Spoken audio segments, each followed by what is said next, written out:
ప్రియమైన శ్రోతలారా, జీవిత పాఠాలు అనే పోడ్కాస్ట్కి మీ అందరినీ స్వాగతిస్తున్నాను. నోరు మంచిదైతే ఊరు మంచిదవుతుందనే సామెత మీరు ఎప్పుడైనా విన్నారా? అయితే ఈ రోజు ఈ స్టోరీ ద్వారా తెలుసుకుందాం. తేనె ఎంత తీయగా ఉంటుందో కదా, అలాగే ఉప్పు కూడా కూరలో ఎంత కావాలో అంత పడితేనే అది రుచి. అసలు ఈ రెండింటికి మన నోట్లో ఉండే కేవలం 3 అంగుళాల నాలుకకు ఏమైనా సంబంధం ఉందా? ఖచ్చితంగా ఉందండి. కొంతమంది మాట్లాడుతుంటే మాటలు తేనెలా ఒలుకుతుంటాయి, మరికొంతమంది మాట్లాడితే ఉప్పు కారం చల్లినట్లు మండిపోతూ ఉంటాయి. అసలు ఈ రోజుల్లో మనం ఎలా మాట్లాడుతున్నాం? మన మాట ఎదుటి వారిని దగ్గర చేస్తుందా లేక దూరం చేస్తుందా? ఒక్క నిమిషం మనల్ని మనం అడుగుదాం. మొన్న శనివారం నేను అలా షాపింగ్కి వెళ్ళాను. అబ్బా, ఏం జనం అండి! పండగ వాతావరణంలా ఉంది. ఎక్కడ చూసినా గుంపులు గుంపులుగా జనాలు, షాపులు, కేకలు, ఆ బేరాలు. అక్కడ నేను ఒక ఇంట్రెస్టింగ్ విషయాన్ని గమనించాను. పక్కనే 2 బట్టల షాపులున్నాయి. ఒక షాపు ఓనర్ చాలా గంభీరంగా కస్టమర్ల మీద విసుక్కుంటూ మాట్లాడుతున్నాడు.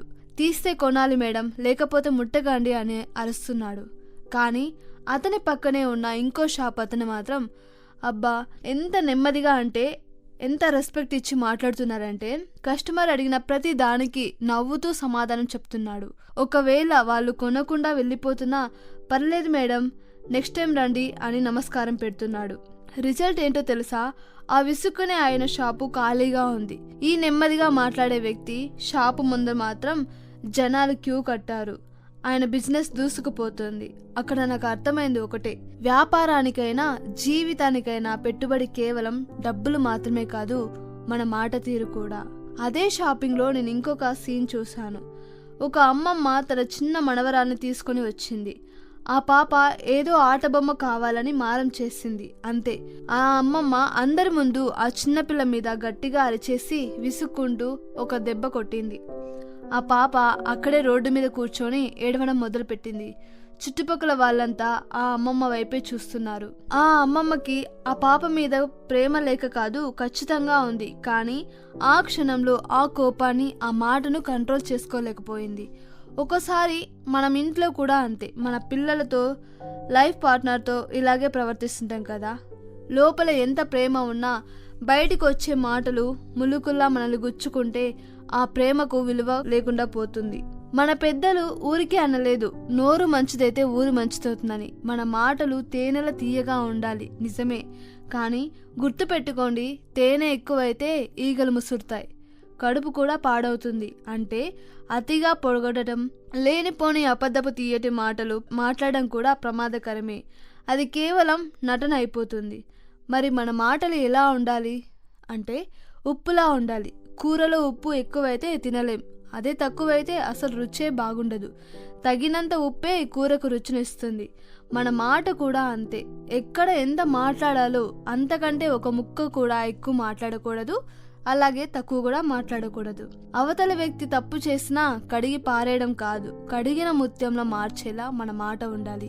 మన ఇంట్లోనూ మన పిల్లలు ఏదో తప్పు చేస్తారు, లేదా ఆఫీస్లో మన కింద పనిచేసే వాళ్ళు పొరపాటు చేస్తారు. ఆ టైంలో మన కోపాన్నంతా వాళ్ళ మీద చూపిస్తూ నోటికొచ్చినట్టు మాట్లాడితే వాళ్ళకి కోపమో మొండితనమో వస్తుందో తప్ప మార్పు రాదు. అదే మనం కాస్త నిదానంగా, నెమ్మదిగా, ప్రేమగా కూర్చోబెట్టి మాట్లాడితే వాళ్ళ తప్పు వాళ్ళకే తెలిసి కళ్ళలో నీళ్లు తిరుగుతాయి. ఇంకెప్పుడు ఇలాంటి తప్పు చేయను అని వాళ్ళు మారేలా చేసే పవర్ మన మాటకు ఉంది. మన శరీరంలో అన్నిటికంటే చిన్న పార్ట్ ఏది అంటే అది కేవలం నాలుక. కానీ ఇది చేసే డ్యామేజ్ అంతా ఇంత కాదు. మనకు తెలుసు కదా, కత్తి గాయం మానుతుంది కానీ మాట గాయం మానదు. నాలుక చిన్నదే కావచ్చు, కానీ అది ఒక చిన్న అగ్గిపుల్ల లాంటిది. ఒక చిన్న అగ్గిపుల్ల పెద్ద అడవినే తగలబెట్టేస్తుంది. అలాగే మన నోటి నుంచి వచ్చే ఒక చెడు మాట ఎన్నో ఏళ్ల బంధాలను, కుటుంబాలను బూడిద చేస్తుంది. అందుకే పరిశుద్ధ గ్రంథంలో ఒక 2 అద్భుతమైన వాక్యాలు మనం గుర్తు చేసుకుందాం. సామెతలు 15:1. మృదువైన మాట క్రోధంను చల్లార్చును, నొప్పించు మాట కోపము రేపును. మనం కూల్గా మాట్లాడితే అవతల వాడి కోపం కూడా తగ్గిపోతుంది. అదే మనం గద్దించి మాట్లాడితే గొడవ ఇంకా పెద్దదవుతుంది. అలాగే కొలస్సీయులకు 4:6లో ప్రతి మనుషునికి ఏలాగూ ప్రత్యుత్తరం ఇవ్వవలనో అది మీరు తెలుసుకున్నటకై మీ సంభాషణ ఉప్పు వేసినట్లు ఎల్లప్పుడూ రుచికలగాను కృపాసహితంగాను ఉండనీయుడి. అవును, మన మాటల దయ ఉండాలి. అది వినేవారికి ఉప్పులాగా రుచికరంగా ఆలోచింపజేసేలా ఉండాలి. మనం మాట్లాడే మాటలు కఠినంగా కాకుండా దయతో, మర్యాదగా మరియు ఎదుటి వారిని ప్రోత్సహించే విధంగా ఉండాలి. మిత్రమా, ఈరోజు షాపింగ్ మాల్లో జరిగిన సంఘటనలు కేవలం అక్కడ మాత్రమే కాదు, ప్రతిరోజు మన ఇళ్లలో, మన ఆఫీస్లో, మన కుటుంబాల్లో, మన సమాజంలో జరుగుతూనే ఉన్నాయి. అందుకే ఈరోజు మీకు ఒక ప్రశ్న అడుగుతున్నా. మీ మాటలు ఎదుటివారి హృదయాన్ని గెలుస్తున్నాయా లేక గాయపరుస్తున్నాయా? మీ పిల్లలు మీతో మాట్లాడాలని అనుకుంటున్నారా? మీ స్నేహితులు మీ దగ్గర రావాలని అనుకుంటున్నారా? మీ మాటలు ఆశీర్వాదమా లేక బాధ కారణంగా ఉంటున్నాయా? గుర్తుపెట్టుకోండి, మనం మాట్లాడిన మాటను తిరిగి తీసుకోలేం, వదిలిన బాణాన్ని వెనక్కి రప్పించినట్లే. అందుకే మాట్లాడే ముందు ఒకసారిగా ఆలోచిద్దాం. ఎందుకంటే నాలుకకు ఎముకలు ఉండకపోవచ్చు, కానీ అది బలమైన హృదయాలను కూడా నిలువునా విరిచివేయగలదు. అదే నాలుక విరిగిపోయిన హృదయాన్ని మళ్ళీ అతికించగలదు. కాబట్టి మన మాటలు గాయపరిచేవిగా కాదు, గెలుచుకునే వాళ్ళలా ఉండాలి. రూపాయి ఖర్చు లేనిది కానీ కోట్లు విలువ చేసే పెట్టుబడి ఒక మంచి మాటే. మన వ్యక్తిత్వానికి అద్దం మన ముఖం కాదు, మన మాట.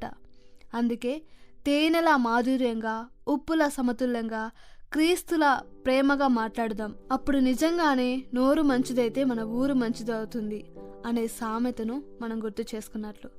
ధన్యవాదాలు. Thank you. ఈ కార్యక్రమమును గూర్చి మీ సలహాలు మరియు మీ ప్రార్థనా అవసరతల కొరకు మమ్మను సంప్రదించవలసిన మా ఫోన్ నంబర్ 9485508539 మరియు ఈమెయిల్ ఐడి info@fibaonline.org. మా ఫోన్ నంబర్ మరొకసారి 9480585039. Email ID info@fibaonline.org.